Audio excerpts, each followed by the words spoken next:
ನನ್ನ ಹೆಸರು ಸಂಧ್ಯಾ. ನಮ್ಮ ಮನೆಯಲ್ಲಿ ನಾನು, ಅಣ್ಣ, ಅಪ್ಪ, ಅಮ್ಮ ಹೀಗೆ 4 ಜನರಿದ್ದೇವೆ. ನನ್ನ ಅಪ್ಪ ಮದ್ಯ ಸೇವಿಸುತ್ತಾರೆ. ಕೆಲವೊಮ್ಮೆ ಕುಡಿದು ಮನೆಗೆ ಬರುತ್ತಾರೆ. ಅಮ್ಮ ಬೇರೆಯವರ ಮನೆಯ ಕೆಲಸ ಮಾಡುತ್ತಾರೆ. ನಾನು ಶಾಲೆಯಲ್ಲಿ ಶಿಕ್ಷಕಿಯಾಗಿ ಕೆಲಸ ಮಾಡುತ್ತಿದ್ದೇನೆ. ನನ್ನ ಅಣ್ಣ ಒಂದು ಪ್ರೈವೇಟ್ ಕಂಪನಿಯಲ್ಲಿ ಕೆಲಸ. ಅಪ್ಪ ಮೊದಲು ಕುಡಿಯುತ್ತಿರಲಿಲ್ಲ.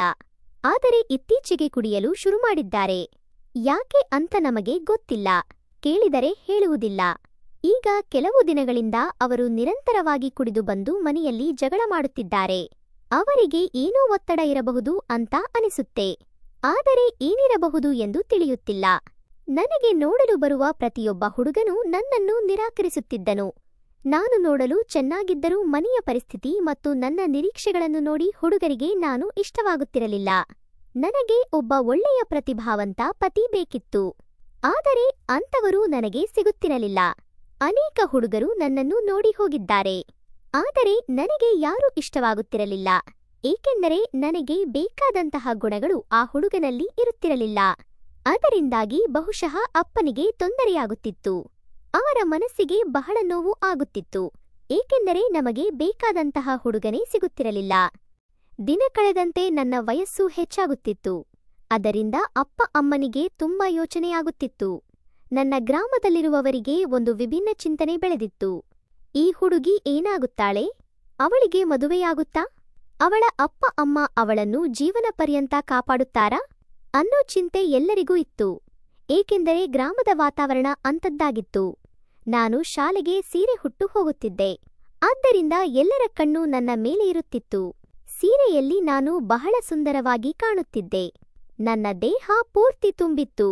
ನನ್ನ ಸೊಂಟದ ಆಕಾರ ಬಹಳ ಚೆನ್ನಾಗಿದ್ದರಿಂದ ಎಲ್ಲರ ಕಣ್ಣು ಅದರ ಮೇಲೆ ಬೀಳುತ್ತಿತ್ತು. ಎಲ್ಲರೂ ನನ್ನನ್ನು ನೋಡುತ್ತಲೇ ಇರುತ್ತಿದ್ದರು. ಆದರೆ ನಾನು ಯಾರ ಹತ್ತಿರ ಮಾತಾಡುತ್ತಿರಲಿಲ್ಲ. ನನ್ನ ಸ್ವಭಾವ ಬಹಳ ಶಾಂತವಾಗಿತ್ತು. ಯಾರಾದರೂ ನನ್ನನ್ನು ಮಾತಾಡಿಸಿದರೆ ಮಾತ್ರ ನಾನು ಮಾತಾಡುತ್ತಿದ್ದೆ. ನಾನು ಎಲ್ಲ ಕೆಲಸವನ್ನೂ ಬಹಳ ಧೈರ್ಯದಿಂದ ಮಾಡುತ್ತಿದ್ದೆ. ಆದರೆ ನನಗೆ ಮದುವೆಯಾಗುವ ಹುಡುಗನ ಬಗ್ಗೆ ಒಂದು ನಿರೀಕ್ಷೆ ಇತ್ತು. ನನಗೆ ಪ್ರತಿಭಾವಂತ ಹುಡುಗ ಸಿಗಬೇಕು, ಎಲ್ಲರನ್ನೂ ಗೌರವಿಸಬೇಕು, ಇತರರ ಮೇಲೆ ಪ್ರೀತಿಯನ್ನು ಹೊಂದಿರಬೇಕು. ನಾನು ಅಂಥ ಗಂಡನನ್ನು ಹುಡುಕುತ್ತಿದ್ದೆ. ಒಂದು ದಿನ ಏನಾಯ್ತು ಅಂತ ಹೇಳ್ತೀನಿ. ಅಪ್ಪ ಅಮ್ಮ ಇಬ್ಬರೂ ಅವರವರ ಕೆಲಸಕ್ಕೆ ಹೋಗಿದ್ದರು. ಒಂದು ದಿನ ಶಾಲೆಯಿಂದ ಮನೆಗೆ ಬರಬೇಕಾದರೆ ಮಳೆ ಜೋರಾಗಿತ್ತು.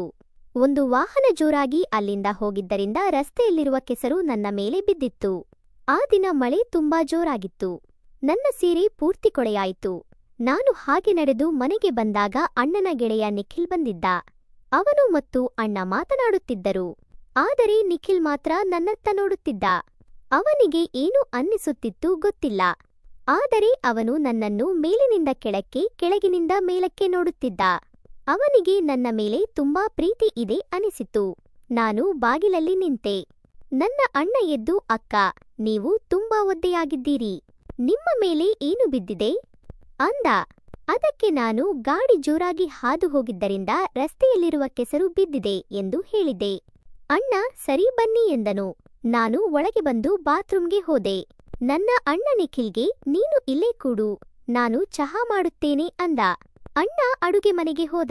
ನಿಖಿಲ್ ಸೋಫಾದಲ್ಲಿ ಕುಳಿತಿದ್ದ. ನಾನು ಬಾತ್ರೂಮ್ಗೆ ಹೋದುದನ್ನು ನೋಡಿ ನಿಖಿಲ್ ಬಾತ್ರೂಮ್ ಕಡೆ ಬಂದ. ಬಾಗಿಲು ಸ್ವಲ್ಪ ತೆರೆದಿತ್ತು. ಒಳಗೆ ಎಲ್ಲವೂ ಕಾಣುತ್ತಿತ್ತು. ನಿಖಿಲ್ ನಿಧಾನವಾಗಿ ನೋಡುತ್ತಿದ್ದ. ನಾನು ಒಳಗೆ ಹೋಗಿ ಸೀರೆ ತೆಗೆದೆ. ನಾನು ಸಂಪೂರ್ಣವಾಗಿ ಒದ್ದೆಯಾಗಿದ್ದೆ. ನಂತರ ನಾನು ಟವೆಲ್ನಿಂದ ಒಣಗಿಸಿಕೊಂಡೆ. ನಂತರ ಬಟ್ಟೆಗಳನ್ನು ಧರಿಸಿದೆ. ಅದರಲ್ಲಿ ನನ್ನ ದೇಹ ಸಂಪೂರ್ಣವಾಗಿ ಕಾಣುತ್ತಿತ್ತು. ನಿಖಿಲ್ ಎಲ್ಲವನ್ನೂ ನೋಡುತ್ತಿದ್ದ. ಮದುವೆಗೆ ಮುಂಚೆಯೇ ನಿಖಿಲ್ ಮಾತ್ರ ನನ್ನನ್ನು ಈ ರೀತಿ ನೋಡಿದ್ದ. ಅವನಿಗೆ ನನ್ನ ಮೇಲೆ ಇನ್ನೂ ಹೆಚ್ಚು ಪ್ರೀತಿ ಬಂತು.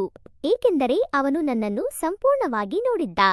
ಅವನಿಗೆ ನನ್ನ ಮೇಲೆ ಪ್ರೀತಿ ಉಕ್ಕಿತು. ಅವನು ಪ್ರತಿದಿನ ನನ್ನನ್ನು ನೋಡುತ್ತಿದ್ದನು.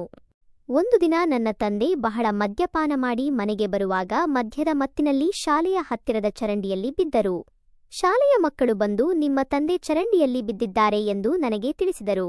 ನನಗೆ ಬಹಳ ಸಂಕೋಚವಾಯಿತು. ಈಗ ಮನೆಯ ವಾತಾವರಣ ನೋಡಿ ನನಗೆ ಮನೆಯಲ್ಲಿ ಇರಲು ಇಷ್ಟವಿರಲಿಲ್ಲ. ನಾನು ಕೈಯಲ್ಲಿದ್ದ ಎಲ್ಲ ಕೆಲಸವನ್ನು ಬಿಟ್ಟು ತಂದೆಯ ಬಳಿಗೆ ಓಡಿದೆ. ಅಲ್ಲಿ ಹೋಗಿ ನೋಡಿದರೆ ಅವರ ಕೈ, ಕಾಲು, ತಲೆಗೆ ಗಾಯಗಳಾಗಿದ್ದವು. ನಾನು ಅವರನ್ನು ಎಷ್ಟು ಪ್ರಯತ್ನಿಸಿದರೂ ಎತ್ತಲು ಸಾಧ್ಯವಾಗಲಿಲ್ಲ. ಅಪ್ಪನ ಸ್ಥಿತಿ ತುಂಬಾ ಕಷ್ಟಕರವಾಗಿತ್ತು. ನಾನು ಅಣ್ಣನಿಗೆ ಫೋನ್ ಮಾಡಿದೆ. ನನ್ನ ಅಣ್ಣನ ಜೊತೆ ನಿಖಿಲ್ ಕೂಡ ಬಂದಿದ್ದ. ನಂತರ ನಿಖಿಲ್ ಮತ್ತು ನನ್ನ ಅಣ್ಣ ತಂದೆಯನ್ನು ಎತ್ತಿಕೊಂಡು ಮನೆಗೆ ಬಂದರು. ನಿಖಿಲ್ ಮತ್ತು ಅಣ್ಣ ಅಪ್ಪನನ್ನು ಮನೆಗೆ ತಂದು ಬಾತ್ರೂಮ್ಗೆ ಕರೆದುಕೊಂಡು ಹೋಗಿ ಸ್ನಾನ ಮಾಡಿಸಿದರು. ಅವರಿಗೆ ತುಂಬಾ ನೋವು ಆಗಿತ್ತು. ಮದ್ಯದ ನಶೆಯಲ್ಲಿ ಅವರು ಬಿದ್ದಿದ್ದರಿಂದ ತಲೆಗೆ ಗಾಯವಾಗಿತ್ತು. ಈಗ ಅವರಿಗೆ ಸ್ನಾನ ಮಾಡಿಸಿ ಅವರ ರೂಮಿಗೆ ಕರೆದುಕೊಂಡು ಹೋದೆವು. ನಾನು ನಿಖಿಲ್ಗೆ ಹೇಳಿದೆ, ನಿಖಿಲ್, ನೀನು ಇಲ್ಲೇ ಕುಳಿತುಕೋ, ನಾವು ಚಹಾ ಮಾಡಿ ಕುಡಿಯೋಣ. ನೀನು ನಮಗೆ ತುಂಬಾ ಸಹಾಯ ಮಾಡುತ್ತಿದ್ದೀಯಾ. ಆಗ ನಿಖಿಲ್ಗೆ ತುಂಬಾ ಖುಷಿಯಾಯಿತು, ಏಕೆಂದರೆ ಅವನು ಇಂತಹ ಒಂದು ಸಮಯಕ್ಕಾಗಿ ಕಾಯುತ್ತಿದ್ದ. ನಿಖಿಲ್ ಫ್ರೆಶ್ ಆದ ಮತ್ತು ಅಲ್ಲೇ ಕುಳಿತ. ನಾನು ಕೂಡ ಫ್ರೆಶ್ ಆಗಿ ಚಹಾ ಮಾಡಿ ಹಾಲಿಗೆ ತಂದೆ. ನಿಖಿಲ್ಗೆ ಚಹಾ ಕೊಟ್ಟೆ. ನಿಖಿಲ್ ಚಹಾದ ಪ್ರಶಂಸೆ ಮಾಡುತ್ತಿದ್ದ. ಯಾಕೆ ಹೋಗೋದಿಲ್ಲ, ನಿಖಿಲ್ ನನಗೆ ಇಷ್ಟವಾಗುತ್ತಿದ್ದ. ನಿಖಿಲ್ ನೋಡಲು ಸುಂದರವಾಗಿದ್ದ. ನಮ್ಮ ನಡುವೆ ಒಳ್ಳೆಯ ಸ್ನೇಹ ಬೆಳೆಯಿತು. ನಿಖಿಲ್ ಆಗಾಗ ನಮ್ಮ ಮನೆಗೆ ಬಂದು ಹೋಗುತ್ತಿದ್ದ. ನನಗೆ ರಜೆ ಇದ್ದರೆ ನಿಖಿಲ್ ಮನೆಗೆ ಬಂದು ಸುಮ್ಮನೆ ಕುಳಿತುಕೊಳ್ಳುತ್ತಿದ್ದ. ಈಗ ನಿಖಿಲ್ ನಮ್ಮ ಮನೆಯವರ ಹಾಗೆ ಆಗಿದ್ದ. ಯಾವಾಗ ಬೇಕಾದರೂ ಮನೆಗೆ ಬಂದು ಊಟ ಮಾಡಿ ಹೋಗುತ್ತಿದ್ದ. ಆದರೆ ನಿಖಿಲ್ನ ಮನಸ್ಸಿನಲ್ಲಿ ಬೇರೆ ಯೋಚನೆಗಳು ಇದ್ದವು. ಒಂದು ದಿನ ಮನೆಯಲ್ಲಿ ಯಾರೂ ಇರಲಿಲ್ಲ. ನಾನು ರಜೆ ತೆಗೆದು ಮನೆಯಲ್ಲಿದ್ದಾಗ ನಿಖಿಲ್ ಬಂದ. ನಾನು ನಿಖಿಲ್ಗೆ ಯಾವಾಗಲೂ ಹೇಳುವ ಹಾಗೆ, ನಿಖಿಲ್ ಇಲ್ಲೇ ಸೋಫಾದಲ್ಲಿ ಕುಳಿತುಕೋ, ನಾನು ಏನಾದರೂ ತಿನ್ನಲು ತರುತ್ತೇನೆ ಎಂದು ಹೇಳಿ ಅಡುಗೆ ಮನೆಗೆ ಹೋದೆ. ತಿಂಡಿ ತಿನ್ನುತ್ತಾ ಇಬ್ಬರೂ ಟಿವಿ ನೋಡಲು ಕುಳಿತೆವು. ಟಿವಿಯಲ್ಲಿ ರೊಮ್ಯಾಂಟಿಕ್ ದೃಶ್ಯ ನಡೆಯುತ್ತಿತ್ತು. ಆ ದೃಶ್ಯವನ್ನು ನೋಡುತ್ತಾ ನಾವಿಬ್ಬರೂ ಪರಸ್ಪರ ರೊಮ್ಯಾಂಟಿಕ್ ಆಗುತ್ತಿದ್ದೆವು. ಈಗ ನಾವಿಬ್ಬರೂ ಪರಸ್ಪರ ತುಂಬಾ ಹತ್ತಿರ ಬಂದಿದ್ದೆವು. ನಿಖಿಲ್ ತನ್ನ ಕೈಯನ್ನು ನನ್ನ ಮಡಿಲಿನ ಮೇಲೆ ಇಟ್ಟ. ಅದರಿಂದ ನನ್ನ ಮೈಯಲ್ಲಿ ಕಂಪನವಾಯಿತು. ನಾವಿಬ್ಬರೂ ದುಡುಕಿ ಒಂದು ತಪ್ಪನ್ನು ಮಾಡಿಬಿಟ್ಟೆವು. ನಿಖಿಲ್ ನನ್ನ ಅಣ್ಣನ ಜೊತೆ ಮಾತನಾಡಲು ಬರುತ್ತಿದ್ದ. ಆದರೆ ನಮ್ಮ ನಡುವೆ ಏನು ನಡೆದಿದೆ ಎಂದು ನಾವು ಯಾರಿಗೂ ತೋರಿಸಲಿಲ್ಲ. 1 ತಿಂಗಳು ಕಳೆಯಿತು. ನಿಖಿಲ್ ನಮ್ಮ ಮನೆಗೆ ಬರೋದು ಕಡಿಮೆ ಮಾಡಿದ. 2-3 ತಿಂಗಳ ನಂತರ ನನಗೆ ತೊಂದರೆಯಾಗಲು ಶುರುವಾಯಿತು. ನಾನು ಅಮ್ಮ ಅಪ್ಪನಿಗೆ ಹೇಳಿದೆ. ಅವರು ನನ್ನನ್ನು ಆಸ್ಪತ್ರೆಗೆ ಕರೆದುಕೊಂಡು ಹೋದರು. ಪರೀಕ್ಷೆ ಮಾಡಿದಾಗ ಗರ್ಭಿಣಿಯಾಗಿದ್ದೆ ಎಂದು ತಿಳಿದು ಅವರಿಗೆ ದೊಡ್ಡ ಶಾಕ್ ಆಯಿತು. ಆಸ್ಪತ್ರೆಯಿಂದ ಮನೆಗೆ ಬಂದ ಮೇಲೆ ಅಪ್ಪ ಅಮ್ಮ ಬಹಳ ಹೊಡೆದರು. ತಪ್ಪೇನಿದೆ? ಇಂತಹ ವಿಷಯಗಳನ್ನು ಯಾರಿಗೂ ಹೇಳಲಾಗುವುದಿಲ್ಲ, ಮುಚ್ಚಿಡಬೇಕಾಗುತ್ತದೆ. ನಾನು ದೊಡ್ಡ ತಪ್ಪು ಮಾಡಿದ್ದೆ. ಅಪ್ಪನಿಗೆ ತುಂಬಾ ಟೆನ್ಷನ್ ಆಯಿತು. ಮೊದಲೇ ನನ್ನ ಮದುವೆ ಆಗಿರಲಿಲ್ಲ, ಅದರಲ್ಲೂ ಈಗ ಗರ್ಭಿಣಿಯಾಗಿದ್ದೆ. 3-4 ದಿನದಿಂದ ನಾನು ಯಾರ ಹತ್ತಿರವೂ ಮಾತನಾಡಿರಲಿಲ್ಲ. ನಂತರ ಅಮ್ಮನಿಗೆ ಎಲ್ಲವನ್ನೂ ಹೇಳಿದೆ. ಅಮ್ಮನಿಗೆ ದೊಡ್ಡ ಶಾಕ್ ಆಯಿತು. ಅಪ್ಪ ಅಮ್ಮನನ್ನೇ ತರಾಟೆಗೆ ತೆಗೆದುಕೊಂಡರು. ಏಕೆಂದರೆ ಮಗಳಿಗೆ ಎಷ್ಟು ಸ್ವಾತಂತ್ರ್ಯ ಕೊಡಬೇಕು ಎಂಬುದು ಅಮ್ಮನ ಕೈಯಲ್ಲಿದೆ ಎಂದು ಹೇಳಿದರು. ಆಮೇಲೆ ಸ್ವಲ್ಪ ಯೋಚಿಸಿ ನಿಖಿಲ್ನೊಂದಿಗೆ ಮದುವೆ ಮಾಡೋಣ ಎಂದರು. ಅದು ಕೊನೆಯ ಆಯ್ಕೆಯಾಗಿತ್ತು. ನಿಖಿಲ್ ಒಳ್ಳೆಯವನು. ಎಲ್ಲಾ ವಿಷಯ ನನ್ನ ಅಣ್ಣನಿಗೂ ತಿಳಿದು ಅವನು ನಿಖಿಲ್ನನ್ನು ಹೊಡೆಯಲು ಹೋದನು. ಅವರಿಬ್ಬರ ನಡುವೆ ದೊಡ್ಡ ಜಗಳವಾಯಿತು. ಆದರೆ ಅಪ್ಪ ಅಮ್ಮ ಏನು ಮಾಡಲು ಸಾಧ್ಯ? ನಿಖಿಲ್ನೊಂದಿಗೆ ಮದುವೆಯಾಗುವುದನ್ನು ಬಿಟ್ಟರೆ ಬೇರೆ ದಾರಿಯೇ ಇರಲಿಲ್ಲ. ನನ್ನ ನಿಜವಾದ ಪರೀಕ್ಷೆ ಅಂದಿನಿಂದ ಆರಂಭವಾಯಿತು. ಒಂದು ವೇಳೆ ಎಲ್ಲವೂ ಸರಿಯಾಗಿ ನಿಖಿಲ್ನಿಂದ ಮಗುವಾದರೂ ಪರವಾಗಿಲ್ಲ. ಮನೆಯವರು ಒಪ್ಪಿಕೊಳ್ಳುತ್ತಿದ್ದರು. ಆದರೆ ನಿಖಿಲ್ ಮದುವೆಗೆ ಒಪ್ಪುತ್ತಾನಾ ಎಂದು ತಿಳಿಯಲಿಲ್ಲ. ನನ್ನ ಅಪ್ಪ ಅಮ್ಮ ನಿಖಿಲನ ಮನೆಯವರನ್ನು ಭೇಟಿಯಾದರು. ಆದರೆ ನಿಖಿಲ್ ಮನೆಯವರು ಮದುವೆಗೆ ಒಪ್ಪಿಗೆ ನೀಡಲಿಲ್ಲ. ಇದು ತುಂಬಾ ಟೆನ್ಷನ್ ಕೊಡುವಂತಹ ಸಂಗತಿಯಾಯಿತು. ನಾನು ಅವನನ್ನು ತುಂಬಾ ನಂಬಿದ್ದೆ. ಆ ವ್ಯಕ್ತಿಯಿಂದಲೇ ನನಗೆ ತೊಂದರೆ ಆಯಿತು. ನಾನು ನಿಖಿಲ್ನನ್ನು ಹಲವು ಬಾರಿ ಭೇಟಿ ಮಾಡಿ ಮಾತನಾಡಲು ಪ್ರಯತ್ನಿಸಿದೆ. ಕೊನೆಗೆ ನಿಖಿಲ್ ಒಪ್ಪಿದ್ದ. ಆದರೆ ಅವರ ಮನೆಯವರು ಒಪ್ಪಲಿಲ್ಲ. ನನ್ನ ಅಪ್ಪ ಅಮ್ಮ ಅವರ ಮುಂದೆ ಕೈಮುಗಿದರು. ಬೇರೆಯವರ ಮನೆಗೆ ಹೋಗಿ ಹೀಗೆಲ್ಲ ಮಾಡಬೇಕಾಗುತ್ತದೆ ಅಂತ ನಾನು ಅಂದುಕೊಂಡಿರಲಿಲ್ಲ. ಸ್ವಂತ ಮಗಳಿಗಾಗಿ ಎಷ್ಟು ಅಲೆದಾಡಬೇಕಾಯಿತು ಗೊತ್ತಿಲ್ಲ. ನನಗೆ ತುಂಬಾ ನೋವಾಯಿತು. ಆದರೆ ನಿಖಿಲ್ ಮನೆಯವರು ಏನನ್ನೂ ಕೇಳಲಿಲ್ಲ. ಬದಲಿಗೆ, ನಿಮ್ಮ ಮಗಳೇನು ಚಿಕ್ಕವಳೆ? ಅವಳಿಗೆ ಲೋಕದ ಜ್ಞಾನ ಇರಲಿಲ್ಲವೇ ಎಂದರು. ನಿಮ್ಮ ಮಗಳೇ ನಮ್ಮ ಮಗನಿಗೆ ತೊಂದರೆ ಕೊಟ್ಟಳು. ಅವಳಿಂದ ನಮ್ಮ ಮಗನ ಬಾಳು ಕೂಡ ಹಾಳಾಗಿದೆ ಎಂದರು. ಈಗ ಅವಳ ವಯಸ್ಸಾಗಿದೆ. ನೀವು ಅವಳನ್ನು ಬೇರೆಯವರ ಜೊತೆ ಮದುವೆ ಮಾಡಿ ಅಂತ ನನ್ನ ಅಪ್ಪ ಅಮ್ಮರಿಗೆ ಹೇಳಿದರು.